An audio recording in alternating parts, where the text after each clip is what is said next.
কিয়ামতের দিন সবাই যখন ভয়েতে কাঁপবে তখন কারা সবচেয়ে বেশি শান্তিতে থাকবে জানেন?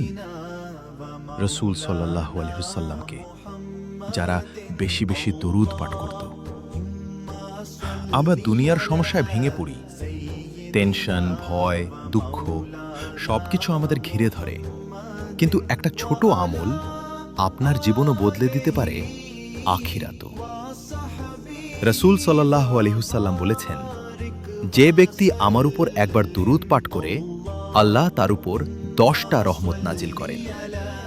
ভাবুন তো, আপনি শুধু একবার বললেন আল্লাহুম্মা সাল্লি আলা মুহাম্মদ সাল্লাল্লাহু আলাইহি ওয়াসাল্লাম, আর আল্লাহ আপনার গুনাহ মাফ করতে শুরু করলেন, রহমত বর্ষণ করতে শুরু করলেন। হয়তো কিয়ামতের দিন এই দরুদই আপনাকে রসূল সাল্লাল্লাহু আলাইহি ওয়াসাল্লাম এর কাছে নিয়ে যাবে। আজ থেকেই বেশি বেশি দরুদ পড়ুন।